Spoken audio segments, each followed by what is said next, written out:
This show is part of OnePlace, a daily network of focused briefings across the stories people follow most. Welcome to the briefing. We are diving into a busy day of legal battles, congressional testimony, and major shifts in election law that could reshape the American political landscape for years to come. James Comey surrenders over a seashell photo on Instagram. The meaning of 8647 sparks a legal firestorm. Pete Hegseth dodges questions about deploying troops during midterms. The Supreme Court guts key Voting Rights Act protections. Bernie Sanders is labeled a national security threat by Republicans. Elon Musk accuses OpenAI lawyers of trying to trick him. Trump allies reportedly call the Comey indictment embarrassing. House Democrats join Republicans to extend warrantless surveillance powers. First, the Comey surrender. Former FBI Director James Comey has officially surrendered to authorities in Virginia, facing serious charges related to a social media post from 2025.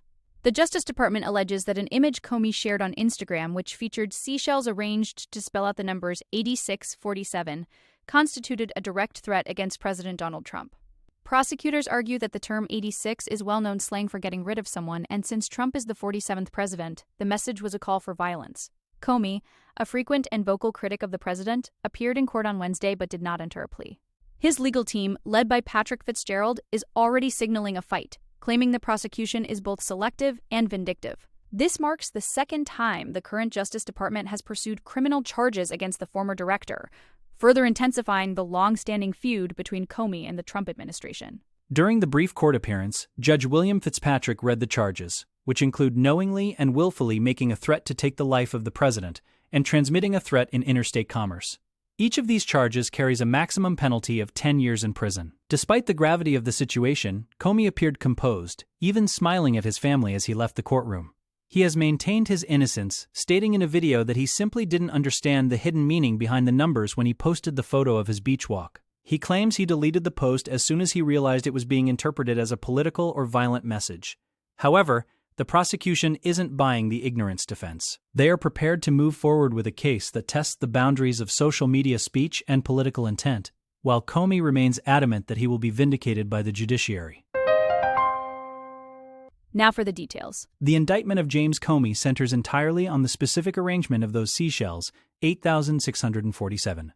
While it might seem like a trivial beach photo to some, the Justice Department is treating it as a calculated threat. The grand jury's indictment claims Comey acted willfully to threaten bodily harm against the president. The slang term 86 has deep roots in the service industry, meaning to eject a guest or remove an item from a menu, but in this context, the government argues it has a much darker connotation. Comey has defended himself on Substack, reiterating that he believes in the independent federal judiciary and is not afraid of the legal battle ahead. This case is particularly charged because of Comey's history. He was fired by Trump in 2017 while leading the Russia investigation. Since then, the relationship has been purely adversarial, with the Justice Department aggressively pursuing cases against those perceived as political enemies. The timing of this indictment is also being viewed through the lens of recent security breaches. Just days ago, a gunman was stopped at a White House Correspondents' Dinner checkpoint, and the administration has pointed to this as a reason to take every potential threat with extreme seriousness. Acting Attorney General Todd Blanche emphasized that intent will be proven through witnesses and documents, regardless of Comey's public apology and deletion of the post. This isn't the first time the administration has got after Comey. A previous attempt to indict him over congressional testimony was dismissed just months ago because the prosecutor was found to be unlawfully appointed. This new legal strategy suggests a persistent effort to hold the former FBI head accountable for his public statements. As the case moves forward, the legal community is watching closely to see how the government proves that a photo of shells constitutes a criminal threat worthy of a decade in prison. Next, the Hegseth testimony. Secretary of Defense Pete Hegseth faced a grueling 6-hour hearing before the House Armed Services Committee on Wednesday, where he repeatedly declined to give a straight answer on a critical question. Representative Jill Tokuda of Hawaii pressed Hegseth on whether he would follow an order from President Trump to deploy active duty troops to polling locations during the upcoming midterm elections.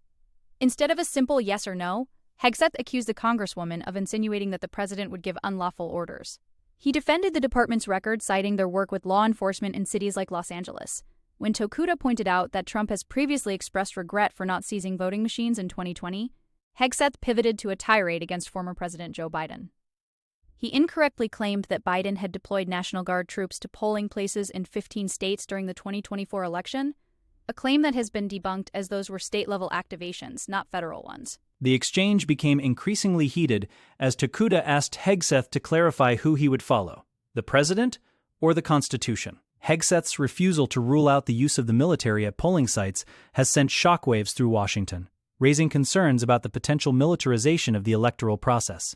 Critics argue that his non-answers suggest a willingness to bypass traditional norms if directed by the White House. Hegseth maintained that the president has not issued illegal orders and does not intend to, but his deflection regarding the 2024 Guard units served to muddy the waters further. By framing the discussion around past actions of the previous administration, Hegseth avoided committing to a specific stance on future deployments.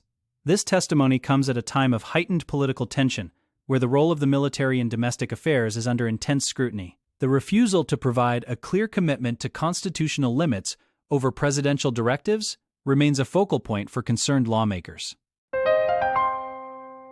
Moving to the courts. The U.S. Supreme Court has delivered a landmark 6-3 ruling that effectively guts a core component of the Voting Rights Act. The conservative majority's decision removes the requirement that voting districts be drawn to ensure minority voters have a fair opportunity to elect their preferred representatives. This mandate had long protected majority-minority districts, which often lean Democratic, even in states dominated by Republicans. With this protection gone, GOP lawmakers in several states, particularly across the South, now have the green light to redraw maps in a way that could eliminate these Democratic strongholds and solidify Republican control of the House. The ruling is being hailed as a massive victory for the GOP, as it allows them to more aggressively pursue gerrymandering strategies that were previously blocked by federal law. However, the timing of the decision is creating a chaotic situation on the ground, as many states have already passed their filing deadlines for the upcoming midterm elections. In states like Louisiana and Georgia, Republican leaders are already calling for immediate sessions to tear up existing maps and draw new ones, despite the fact that early voting has already begun in some areas. The pressure is coming directly from the top, with President Trump urging his party to add more winnable seats to prevent midterm losses. In Louisiana, where the case originated, the primary is just weeks away, yet officials are meeting to discuss how to respond to the ruling. Some GOP candidates are arguing that there is no time to waste, even if it disrupts the current election cycle. On the other side, Democrats and civil rights advocates are warning that this decision will lead to the disenfranchisement of minority voters and a significant shift in the balance of power. The long-term impact of this ruling will likely reshape American politics for a generation, but the immediate question is how much of this change could actually be implemented before voters head to the polls this year. Now to Senator Sanders. House Intelligence Chair Rick Crawford has sparked a new controversy by labeling Senator Bernie Sanders a national security threat. The Arkansas Republican made the comments on Fox Business, criticizing Sanders for his plans to host a discussion featuring top Chinese experts on the risks of artificial intelligence. Crawford invoked Cold War-era rhetoric, pointing to Sanders' past visits to the Soviet Union, and describing him as someone who embraces communism. He used the old duck test, suggesting that if Sanders acts and talks like a communist, he should be treated as one. This attack comes as Sanders and Representative Alexandria Ocasio-Cortez have been pushing for a moratorium on new AI data centers until safety regulations are established. Crawford's characterization of Sanders as America Last highlights the growing partisan divide over how the United States should handle international cooperation in the tech sector, especially when it involves rivals like China. The criticism didn't stop with Crawford. Treasury Secretary Scott Bessent also took to social media to blast the Vermont senator. Bessent argued that the United States should be harnessing its own innovation rather than inviting foreign nationals to influence domestic AI regulation. He contended that the real threat to AI safety is allowing any nation other than the U.S. to set the global standard. Sanders, however, maintains that AI is an existential threat that requires international cooperation to manage effectively. His planned discussion is intended to bring together leading scientists from both the U.S. and China to find common ground on safety protocols. While Sanders' office has not yet issued a formal response to being called a security threat, the rhetoric from GOP leaders suggests that any engagement with Chinese experts will be met with fierce political opposition. This debate underscores a fundamental disagreement over whether AI safety is a global humanitarian issue or a zero-sum national security race. Next, Musk versus OpenAI.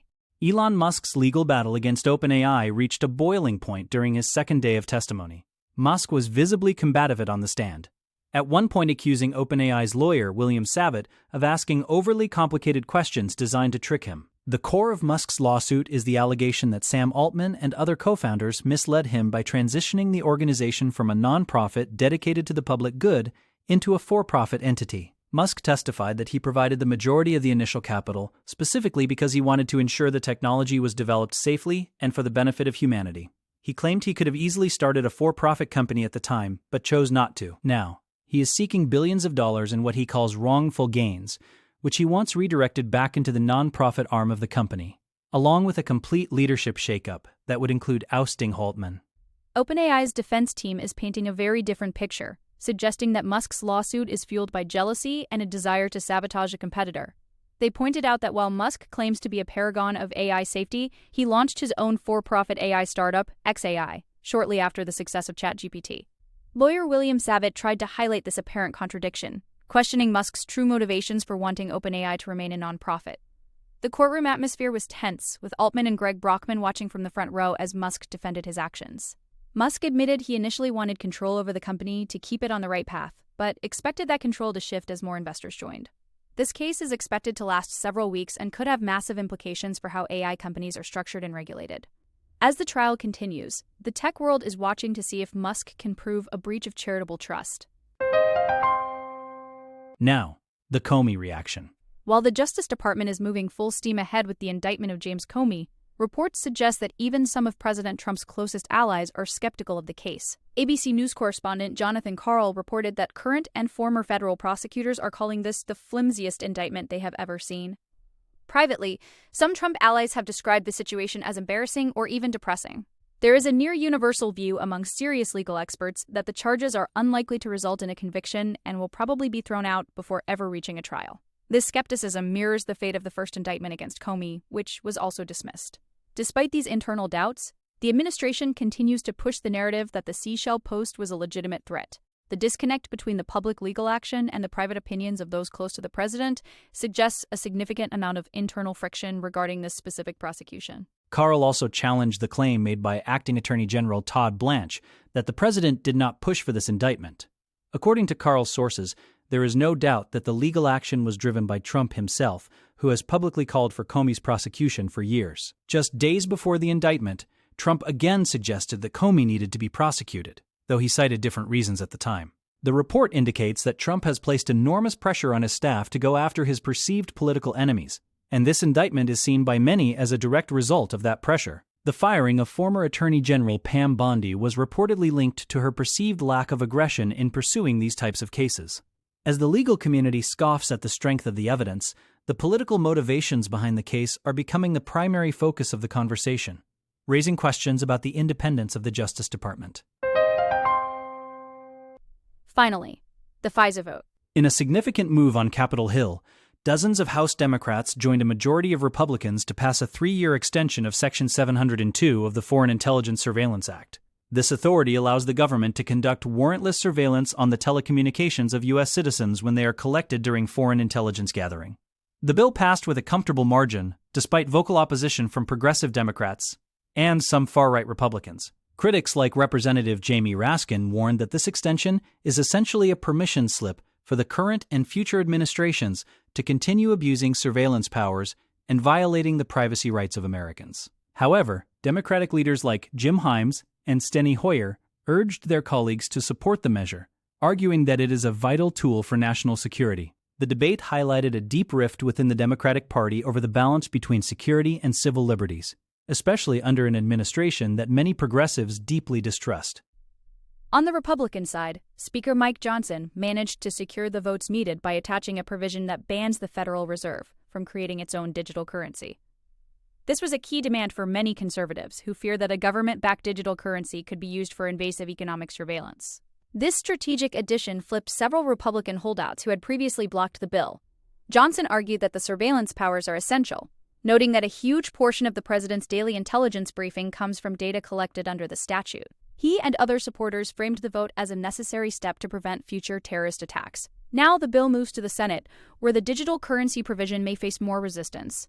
The outcome of this vote demonstrates the complex alliances currently forming in Congress, where traditional national security concerns are being bundled with newer, more niche conservative priorities to ensure the survival of controversial government powers. That wraps up our briefing for today. Thank you for joining us as we navigate these complex stories. Be sure to follow the show for your next daily update on the news that matters.